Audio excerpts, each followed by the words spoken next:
Hello दोस्तों, आज की जो वीडियो है इसमें बात करेंगे फ्रेंच रेवोल्यूशन का। आज हम समझने वाले हैं बहुत ही बेहतर तरीके से टॉपिक। ठीक है, और ये है लेसन 3। अगर आपने इससे पहले दो लेसन नहीं इसके नहीं देखे, दो पार्ट, उन दोनों पार्ट की वीडियो को लिंक डिस्क्रिप्शन में, वहां जाके आप दे सकते हो। चलिए शुरू करते हैं। आज की जो वीडियो है वो उसमें हम समझेंगे आउटब्रेक ऑफ रेवोल्यूशन। रेवोल्यूशन कैसे आया फ्रांस के अंदर। तो ये हम पहले ये कर चुके हैं ऑलरेडी, इसके ऊपर डिस्कशन। ठीक है, French society during the late 18th century सब कर चुके हैं। क्लर्जी, नोबेलिटी, थर्ड स्टेट, ये सारे हम डिस्कशन पहले ही कर चुके हैं। Struggle to survive, growing middle class. तो आज का जो टॉपिक है ये है आउटब्रेक ऑफ रेवोल्यूशन, कि फ्रांस में कैसे क्रांति आई, रेवोल्यूशन कैसे आया। तो जैसे कि आपको पता है, पिछले आपने समझा था कि यहाँ पर आप देखो, ये हमारा जो टॉपिक खत्म हुआ था लास्ट में, वो ये खत्म हुआ था कि आपको पता है कि मिडिल मिडिल क्लास फ्रांस में बढ़ता जा रहा था, और वो चाहते थे कि नोबेलिटी, ये क्लर्जी को जो प्रिविलेजेस मिलते हैं उसको खत्म करा जाए। उसको उसके उसके लिए बहुत सारे फिलोसफर ने आइडिया दिया था, है ना। वो हम पढ़े थे, रोसियो, जॉन लोकी, मोंटेस्क्यू, है ना। ये सब में फिलोसफर थे। तो उससे लुइस 16 ने कहा कि भाई ये तो हमें खत्म कर देंगे। लुइस 16 ने करा क्या, लुइस 16 ने प्लान करा कि मुझे टैक्सेस बढ़ाने हैं, ताकि ये प्रिविलेजेस जो है, ये जो खत्म करने की सोच रहे हैं, इनको वैसे शांत करा जाए। टैक्सेस बढ़ाएंगे हम तो देखो वहीं से रेवोल्यूशन आया। तो लुइस 16 ने सोचा कि भैया टैक्सेस बढ़ाने पड़ेंगे। तो फ्रांस में क्या हुआ, in France the old regime the monarch did not have the power. आपको पता है कि फ्रांस में बेसिकली पुराने रेजिम में ना, मोनार्च के पास पावर नहीं होती थी कि टैक्स बढ़ा सके अकेले में। अकेले टैक्स नहीं बढ़ा सकता था, उसको क्या करना पड़ता था कि मीटिंग बुलानी पड़ती थी। और उस वहां मीटिंग बुलानी पड़ती थी, उस मीटिंग बुलानी पड़ती थी एक जगह पे, उसका नाम था एस्टेट जनरल। बेसिकली एक तरह की पार्लियामेंट होती थी। एस्टेट जनरल और कुछ नहीं था, एक तरह की पार्लियामेंट होती थी, जैसे कि हमारे यहाँ पार्लियामेंट होती है। तो पहले राजा की पार्लियामेंट होती थी, ये एक बहुत बड़ी एस्टेट जनरल। ठीक है, अब ध्यान समझना, एस्टेट जनरल में बेसिकली क्या होता था, जैसे कि हमारे पार्लियामेंट में, लोकसभा में एक स्पीकर बैठता है, ऐसे ही यहाँ पर बैठता था किंग। किंग बैठता था यहाँ पर। ठीक है, पार्लियामेंट ये एक स्टेट जनरल थी। तो ये किंग बैठता था यहाँ पर। उसके बाद देखो क्या लिखा हुआ है। और वहां पर उसने कहा कि भैया हम तो टैक्स बढ़ाएंगे। वहां पर एक प्रपोजल पेश किया गया टैक्स बढ़ाने का। राजा ने बहुत सारे लोगों के साथ, अब बहुत सारे लोग कौन है अभी आगे समझेंगे, बहुत सारे लोगों के साथ एक प्रपोजल पेश किया कि भाई टैक्स बढ़ाएंगे हम तो।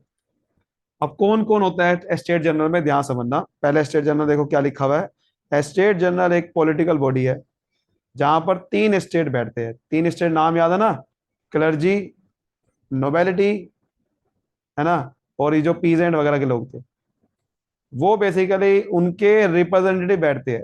तीन स्टेट के जो रिप्रेजेंटेटिव होते हैं, यानी कि जो उनको रिप्रेजेंट करेंगे।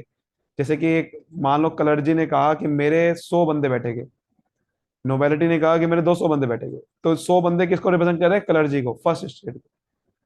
मोनार्च जो है, अपने को मोनार्च अलोन को decide when to call a meeting. कह रहे कि जो राजा होगा वो डिसाइड कर सकता है कि मीटिंग कब बुलाई जाएगी अपने हिसाब से। और पिछली बार जो मीटिंग बुलाई गई थी वो 1614 में बुलाई गई थी। और अब क्या चल रहा है, अब 1789 चल रहा है। यानी कि इतने भैया 200 साल हो गए लगभग, मीटिंग ही नहीं बुलाई। 100 साल हो गए लगभग, मीटिंग ही नहीं बुलाई गई। तो वहां ऐसा खेल चलता था। तो 5 मई 1789 को लुइस 16 ने असेंबली में एस्टेट जनरल के सामने प्रपोजल पेश किया गया न्यू टैक्स लाने का। And a representative hall in the Versailles, ये वर्सलेस में है बेसिकली एस्टेट जनरल, वहां थी मतलब वर्सलेस में। वहां पर एक हॉल था, रिप्रेजेंटेटिव रिप्रेजेंटेटिव रिप्रेजेंटेटिव मतलब बहुत बेहतरीन हॉल, बड़ा सजा हुआ। वहां पर basically was prepare to host delegates. Hall को सजाया गया, हॉल को प्रिपेयर करा गया डेलीगेट्स को, यानी कि जितने भी रिप्रेजेंटेटिव है उनको होस्ट करने के लिए। अब देखो क्या लिखा हुआ आगे। The first and second state, पहली स्टेट और सेकेंड स्टेट ने अपने अपने 300 बंदे भेजे। तो फर्स्ट वालों ने 300 बंदे भेजे अपने, सेकंड वालों ने यानी कि नोबेलिटी ने 300 बंदे भेजे। और वो आपस में रो में बैठे हुए थे, facing each other on the other two side. यानी कि वो आपस में रो में बैठे, रो क्या होती है, ऐसे इस तरीके से बैठे हुए थे, और एक दूसरे को फेस कर रहे थे ऐसे। एक दूसरे को फेस कर रहे थे, एक इधर बैठे हुए थे, और ये उसको फेस कर रहे थे, एक दूसरे को देख रहे थे इस तरह से। देख रहे हो। तो इस तरह से बैठे थे फर्स्ट स्टेट के और सेकंड स्टेट के। समझ गए? कितने कितने लोग थे? 300 लोग थे। 300 लोग थे। फिर कह रहा है कि थर्ड स्टेट जो है वो बहुत ही वहां बैठा हुआ था, बहुत ही प्रोस्परस और एजुकेटेड मेंबर, क्योंकि आपको पता है थर्ड स्टेट में सिर्फ गरीब लोग नहीं थे, अमीर भी थे। तो वही लोग बैठे हुए थे सिर्फ, जो बड़े प्रोस्परस लोग थे। और वो कितने थे? 600 मेंबर बैठे हुए थे। उसको उसको पीछे बिठाया गया। जो थर्ड स्टेट के प्रोस्पर मेंबर थे, 600 मेंबर थे, उनको पीछे बिठाया गया, यानी कि यहां पर। तो यहां पर जो पीछे खड़ा कर दिया उनको कि भाई आप पीछे खड़े हो जाओ। वो कितने लोग थे? यहां पर थर्ड स्टेट के लोग थे, 600 लोग थे, उनको पीछे बिठाया गया। समझ गए? यहां पर एक मान लेते हैं एक एंट्री गेट है, तो ये ऐसे बैठाया गया 600 लोग को, ठीक है। उसके बाद कह रहा है कि जो गरीब थे, किसान, आर्टिजियन, वुमेन, उनको मना कर दिया कि आप असेंबली में आ ही नहीं सकते। लेकिन उनकी जो शिकायतें थी और डिमांड थी, उनको लेटर के थ्रू भिजवाते थे असेंबली के अंदर। 40,000 लेटर भेजे गए representative, with the representative board had brought with them. यानी कि 40,000 लेटर ये जो थर्ड स्टेट के लोग हैं अपने साथ लेके आए। किन्होंने भेजे? 40,000 लेटर। जो बाहर लोग थे, पीजेंट्स थे, कौन कौन थे?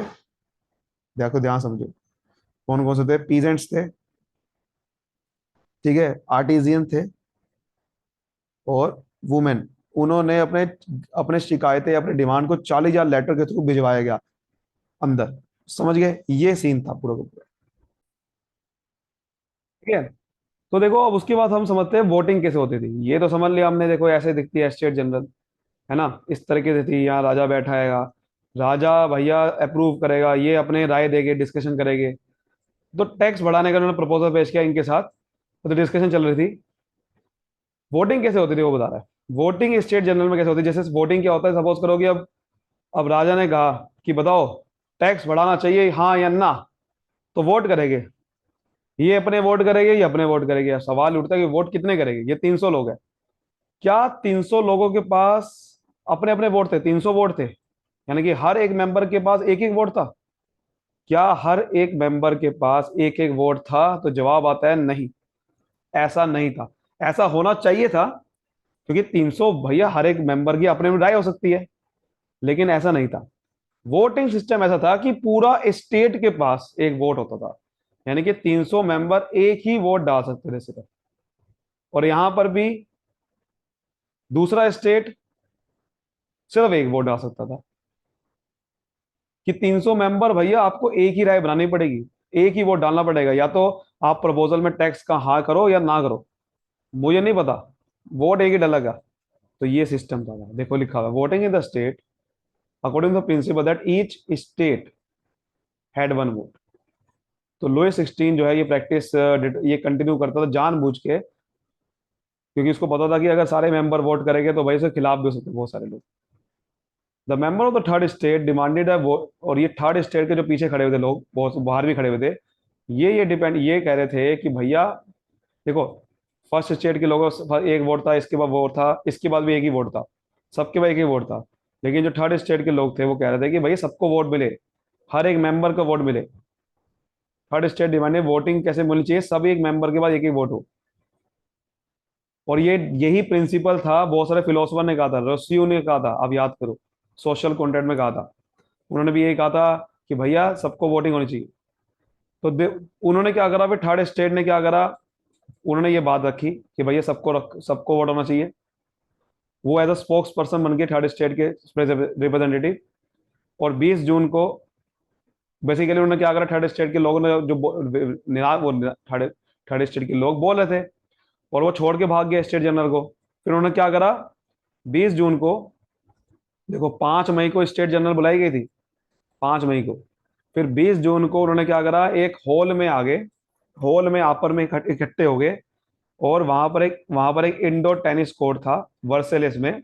वहां पर उन्होंने कहा कि भैया देखो ऐसा है, हम अपनी एक नेशनल असेंबली बनाएंगे, यानी कि अपनी एक असेंबली बनाएंगे, स्टेट जनरल को हटा देंगे। और वहां पर कसम ले ली, स्वेर, कि हम तब तक नहीं हटेंगे तब जब तक कि हम यहां पर संविधान ना बना दे। जब तक फ्रांस में हम कॉन्स्टिट्यूशन ना बना दे, तब तक हम यहाँ पर हटेंगे नहीं। यानी कि फ्रांस में मोनार्च की पावर को लिमिट करना है, कम करना है। इन्होंने ये नहीं कहा कि रिपब्लिक बनाना है, ये भी देखो ध्यान से बनना। रिपब्लिक का मतलब होता है पूरी तरह से मोनार्ची को खत्म कर देना, राजा का राज हो ही ना। लेकिन उन्होंने ये नहीं कहा, इन्होंने कहा कि मोनार्च रहे लेकिन उसकी पावर कम रहे, ये कह रहे थे। और उन्होंने ये नेशनल असेंबली में जो नेशनल बेसिकली ये जो नेशनल असेंबली थी, ये जो बना रहे थे, ये जो कौन उसको लीड करा था पूरे ग्रुप को, मेराबियो एब्सले, अजीब सा नाम है, मेराबियो ने लीड करा था। मेराबियो बहुत ही नोबल फैमिली के लोग थे, लेकिन वो मेराबियो नोबल फैमिली का जरूर था, लेकिन वो चाहता नहीं था। वो चाहता था कि फ्यूडल प्रिविलेज ना हो, किसी के पास विशेषता ना हो। तो वो बड़ी स्पीचेस देता था क्राउड में, वर्सेलिस में, कि भैया हम हटाएंगे फ्रांस में, हम मोनार्च को पावर को लिमिट कर देंगे, हटाएंगे नहीं, लिमिट कर देंगे। तो देखो ये मेरे भी खड़ा हुआ है और ये स्पीचेस दे रहा है। ये टेनिस कोर्ट में खट्टे हो रखे लोग, वहां पर कसम ली है टेनिस कोर्ट में, उसकी फिगर है ये। ठीक है, आगे देखो, ये जो मेराबियो था, मेराबियो एबेसिलेस, बेसिकली वो एक प्रिस्ट था, यानी कि वो बेसिकली एक पंडित था, पंडित। Wrote an influential pamphlet, what is the third state. Basically वो उन्होंने एक बहुत ही इन्फ्लुएंशियल पैम्पलेट एक बनाया था कि वही थर्ड स्टेट है क्या। ये जब यहाँ पेंटिंग बन रही थी, तो नेशनल असेंबली बहुत बिजी थी वर्सलेस में कॉन्स्टिट्यूशन बनाने में। फ्रांस में तबाही मच गई थी। एक तरफ तो नेशनल असेंबली क्या कर रही थी, फ्रांस में कॉन्स्टिट्यूशन बनाने की सोच रही थी, लेकिन फ्रांस में टर्मोइल यानी कि उथल पुथल मची हुई थी। बहुत ज्यादा सर्दी आ गई थी फ्रांस के अंदर, हार्वेस्ट, फसल की कटाई हो नहीं पा रही थी, ब्रेड के प्राइस बढ़ रहे थे, यानी कि एक तो बैड हार्वेस्ट आ गया। आपको याद होगा पीछे हमने पढ़ा था सब्सिस्टेंस क्राइसिस, सेकंड वीडियो में, याद करो, नहीं देखिए तो देखो। सब्सिस्टेंस क्राइसिस क्या था, बैड हार्वेस्ट आ गए थे, प्राइसेस ब्रेड के बढ़ गए थे, वेजेस बढ़ नहीं रही थी, यही सिस्टम, यही सीन हो गया था। और बेकर ने इस सिचुएशन का एक्सप्लोरेशन किया। बेकर जो यानी कि ब्रेड बनाते थे, उन्होंने क्या कहा, उन्होंने कहा कि देखो ब्रेड के प्राइस बढ़ रहे हैं, उन्होंने क्या करा, सप्लाई को रोक दिया, होर्डेड सप्लाई। उन्होंने सप्लाई को वहीं रोक दिया कि हम तो भैया अपनी ब्रेड बनाएंगे, बेचेंगे ही नहीं, भाड़ में जाए लोग। और बेकरी के सामने वो लोगों ने बहुत लंबी लंबी कतार लगा दी, क्यों को मतलब कतार, लाइनें लगा दी। बहुत गुस्से में एंग्री वुमेन ने क्या करा, शॉप को आग लगा दी, बेकरी ने, क्योंकि बेकरी चाहते थे, बेकरी कह रहे थे कि भैया हम सप्लाई करेंगे नहीं, प्राइस बढ़ रखे हैं, कोई खरीदेगा ही नहीं, हमने सप्लाई को रोक लिया, हम तो सप्लाई तब करेंगे जब प्राइस सस्ते होंगे, हम नहीं कर रहे हैं वाले सप्लाई, हमें महंगा पड़ रहा है भाई। ठीक है, बेकरी वालों ने ये करा। तो बेकरी वालों ने कहा कि भैया प्राइस बहुत बढ़ गया है, हम तो तब बेचेंगे जब प्राइस घटेगा। और लोगों ने आग लगा दी वहां पर। और किंग ने उसी टाइम क्या करा, अपने ट्रूप भेज दिए, सोल्जर, सिपाही, कि पेरिस में कोई दिक्कत ना हो जाए पेरिस में, क्योंकि भैया लोग एंग्री हो रखे थे। तो किंग ने सोचा कि यार अपने सिपाही भेज देता हूँ कि अगर कोई गड़बड़ होगी तो संभाल लेंगे वो। किंग का मंशा ये नहीं थी कि लोगों को मारा जाए, किंग का मंशा ये थी कि भैया पेरिस में अगर कुछ गड़बड़ हो गई तो सिपाही है ना, वो संभाल लेंगे। तो किंग ने क्या करा, ट्रूप भेज दिए। और आपको याद है जो पहला सीन था फ्रेंच रेवोल्यूशन का, जब बेस्टाइल में आग लगाई थी, तभी लोगों ने गुस्से में आके 14 जुलाई को, एजिटेटेड क्राउड, गुस्से वाला क्राउड ने बेस्टाइल में जाके आग लगा दी। और यही आपको याद होगा क्लाइमेक्स हमने पढ़ा था, हमने शुरुआत में ही देखो ये पढ़ा था कि बेस्टाइल में आग लग गई थी, है ना, ये देखिए ये सीन था। और ये क्यों लगी थी ये भी देखिए, ये भी स्टार्टिंग में लिखा हुआ था कि फ्रांस में हुआ क्या, कि देखो किंग ने ट्रूप भेजे पेरिस में, और रूमर फैल गई थी। रूमर ये गलती से फैल गई कि ये हमें आग सिटीजन को मारने आए, बल्कि ये नहीं था, सिटीजन को मारने के लिए भेजा था, सिटीजन ने को नहीं, पेरिस में बस कि कोई गड़बड़ ना हो जाए पेरिस के अंदर, पेरिस में अगर कोई वॉयलेंस क्रिएट होगी तो उसको बचाने के लिए भेजा था।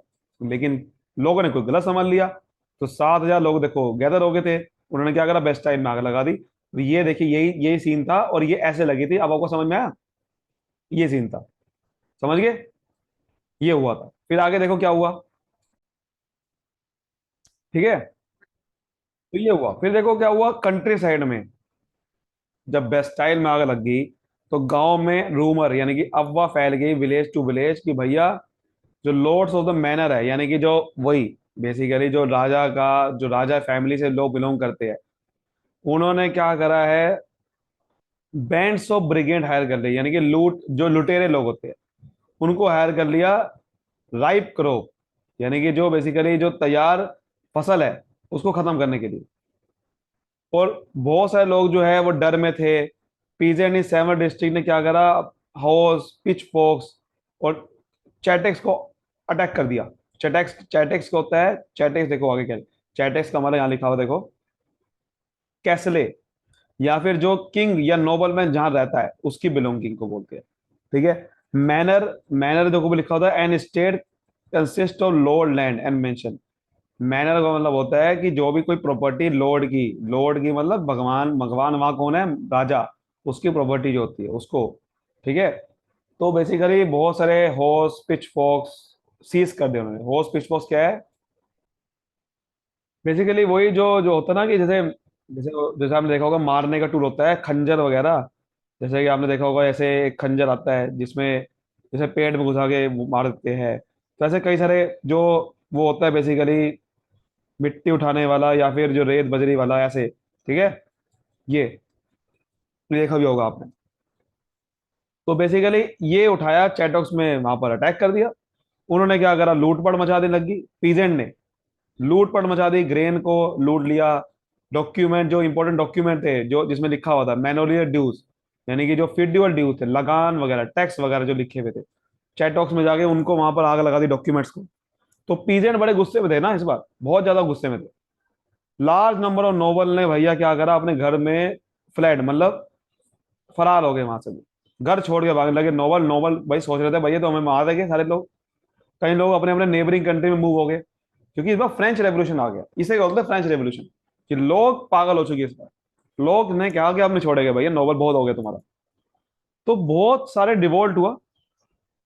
Face with power of a revolting subject, Louis 16 ने आखिरकार फाइनली कहा कि देखो, फाइनली अकॉर्डिंग रिकॉग्निशन, फाइनली उन्होंने कहा लुइस 16 ने कि देखो भैया ठीक है, हम नेशनल असेंबली को अपनाते हैं।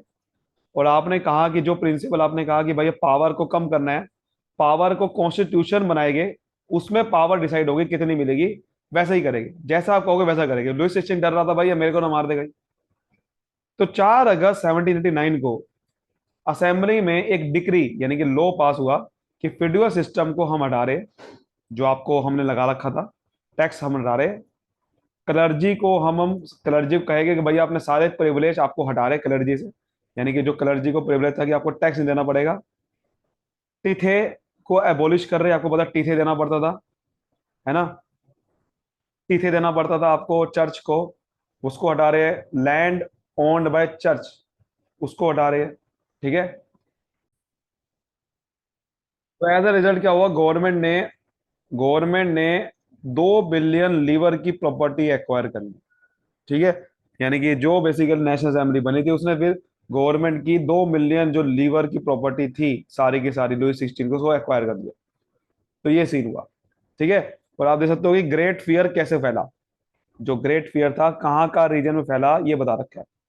तो देखो ये जो ग्रीन से दिख रहा है आपको यहाँ पर, ये फ्रांस के अंदर यहाँ यहाँ फैला था ग्रेट फियर। लोगों के अंदर डर की वजह से लोगों ने कहाँ कहाँ जाके गुस्से में कहाँ का क्या क्या हंगामा किया इस जगह पे। फिर एरियाज ऑफ अगेरियन रिवोल्ट, रिवोल्ट कहाँ का हुआ देखो ये दिखा रहा है इस वाले कलर से, ये जगह पे रिवोल्ट हुआ।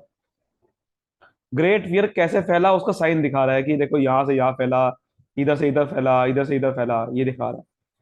ठीक है। पैनिक मूवमेंट कहाँ का हुआ वो भी दिखा रहा है अलग अलग जगह पे, इस जगह पे। तो ये आप पढ़ सकते हैं। ठीक है। उसके बाद फ्रांस कॉन्स्टिट्यूशन मोनार्ची बन गई। जैसे कि आपको पता है कि फ्रांस, ये जो नेशनल असेंबली का पर्पस क्या था, मोनार्ची को हटाना नहीं है, मोनार्ची को रहना है, लेकिन कॉन्स्टिट्यूशन बनाना है। तो फ्रांस में क्या बन गया फिर, अब कॉन्स्टिट्यूशन मोनार्ची बन गई। नेशनल असेंबली ने क्या करा, कॉन्स्टिट्यूशन का ड्राफ्ट कंप्लीट कर दिया। ड्राफ्ट क्या होता है, कच्चा, उसको पक्का कर दिया। 1791 में कॉन्स्टिट्यूशन बना दिया फ्रांस के अंदर। ठीक है। कॉन्स्टिट्यूशन बना दिया, लेकिन मोनार्ची भी थी, उसे बोलते हैं कॉन्स्टिट्यूशन मोनार्ची। उसका ऑब्जेक्टिव ये था कि फ्रांस में मोनार्ची के पावर को लिमिट करना है, कम करना है। तो दिस पावर एक पर्सन के हाथ में नहीं होगी, बल्कि वो डिवाइड हो जाएगी 3 पर्सन के हाथ में, अलग अलग इंस्टीट्यूशन। उसका नाम है लेजिस्लेचर, एग्जीक्यूटिव, जुडिशरी। जो हमारे कंट्री के अंदर भी है। लेजिस्लेचर काम होगा न्याय बनाना और कानून बनाना, कानून बनाने का काम होगा लेजिस्लेचर का, यानी कि जो पार्लियामेंट होगी। एग्जीक्यूटिव होगी गवर्नमेंट, जो जो उसको एग्जीक्यूट करेगी, इंप्लीमेंट करेगी। और न्यायपालिका जुडिशरी। तो देखो इस तरीके से बनाया गया था, जुडिशरी, एग्जीक्यूटिव, लेजिस्लेचर। लेजिस्लेचर में होगा नेशनल असेंबली, नेशनल असेंबली ही पार्लियामेंट होगी वहां की। 745 मेंबर थे वहां के उस समय। और वो मेंबर कहां से चुने जाएंगे? वोट देके। और वोट कौन देगा? इलेक्टर, यानी कि 50,000 मैन लोग वोट दे सकते हैं। और वो कौन वोट दे सकते हैं? 50,000 मैन कौन कौन से हो गए? दो तरीके के सिटीजन होते हैं, एक्टिव सिटीजन और पैसिव सिटीजन। ठीक है, समझ रहे हो? एक्टिव और पैसिव। एक्टिव सिटीजन वो होते हैं जो वोट देंगे, जिसको अधिकार है वोट देने का।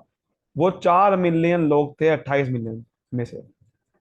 और पैसिव सिटीजन वो हो गए जिनको कोई अधिकार नहीं होगा वोट देने का। तो मतलब क्या कहा उन्होंने? उन्होंने बेसिकली सिटीजन को दो हिस्सों में डिवाइड कर दिया फ्रांस के अंदर, एक्टिव और पैसिव। एक्टिव के बाद राइट होगा वोट देने का, और वो काफी बड़े बड़े फैमिली से बिलोंग करते थे, प्रॉपर्टी वाले थे। और ये पैसिव वालों के पास कोई राइट नहीं होगा। वो वुमेन थे, चिल्ड्रन थे, यूथ थी, जो 25 साल के कम एज के थे। तो ये बेसिकली 50,000 मैन वोट देंगे, 745 मेंबर को इलेक्ट करेंगे। फिर बेसिकली नेशनल असेंबली जो है वो किंग को भी कंट्रोल करेगा। ठीक है।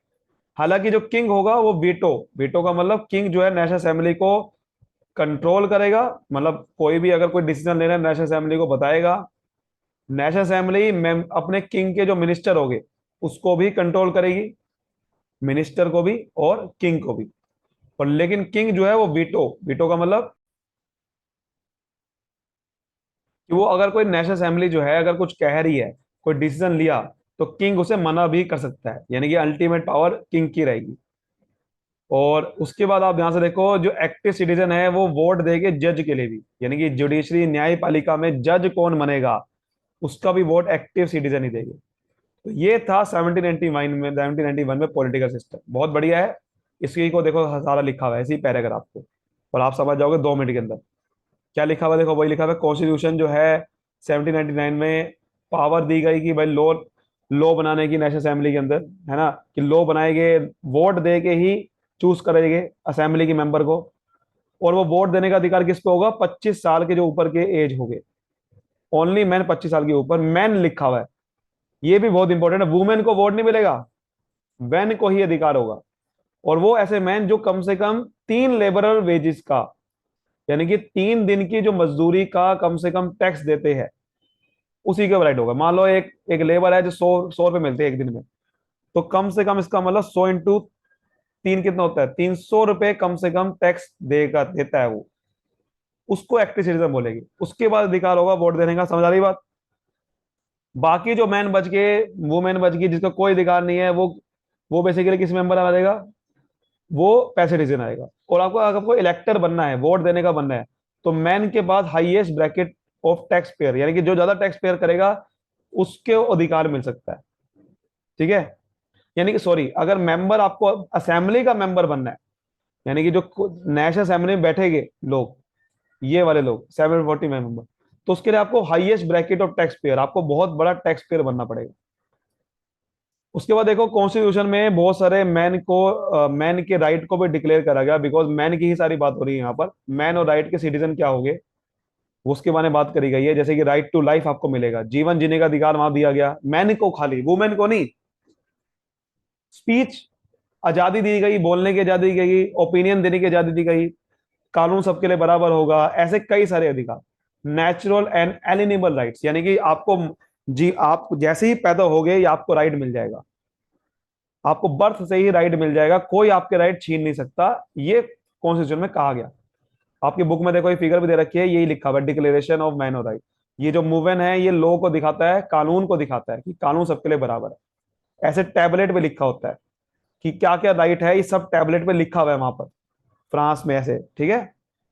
देखो लिखा हुआ डिक्लेरेशन ऑफ मैन, ये पेंटिस बनाई है लैब बराबर ने 1790 में। ये दिखा रहे हैं कि राइट क्या क्या है इसके अंदर। और आपके सामने कुछ सोर्स में दे रखा था, देखो इधर आपकी बुक में ही बहुत सारे।